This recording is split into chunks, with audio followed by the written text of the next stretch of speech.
En Arctique et Antarctique, la glace est un milieu absolument fondamental pour la vie et l'alimentation des oiseaux et mammifères, à la fois parce que pour certaines espèces comme les phoques, c'est carrément leur habitat de vie toute l'année, alors que pour les oiseaux, eux qui se reproduisent à terre, ça va être simplement l'endroit où ils vont aller s'alimenter, en particulier pendant la période de reproduction. Oui, alors comment expliquer un réseau alimentaire? Il se structure en différents degrés.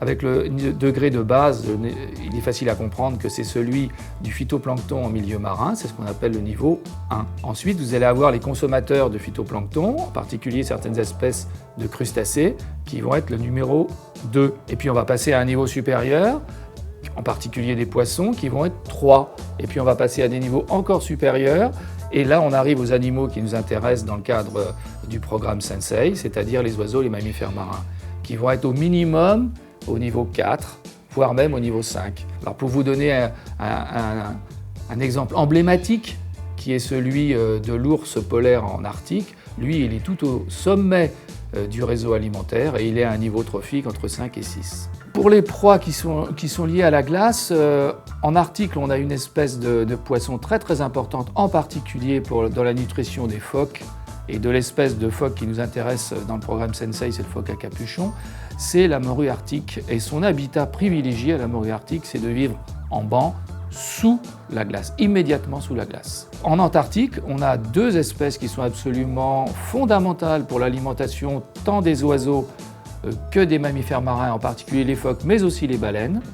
Il y a d'une part le krill, le célèbre krill antarctique, mais aussi une autre espèce de krill qui vit plus près des côtes, et puis une autre espèce de poisson qui vit aussi sous la glace, en particulier les stades larvaires vivent sous la glace, et ce poisson est mangé énormément, aussi bien par les oiseaux que par les phoques par exemple. Et dans les animaux qui nous intéressent dans le cadre de Sensei, le pétrel des neiges se nourrit quasi exclusivement de cette espèce de poisson. Alors que, par exemple, l'autre espèce emblématique de l'Antarctique, le manchou adélie, lui va se nourrir beaucoup plus de krill.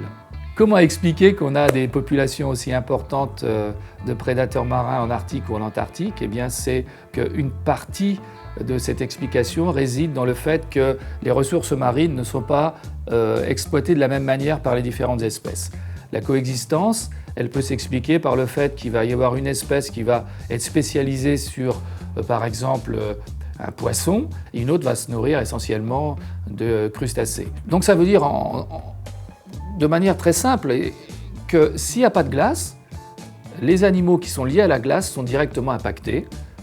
Les phoques, par exemple, n'ont tout simplement plus de lieu pour se reproduire, ni de plateforme à partir duquel ils vont plonger pour s'alimenter.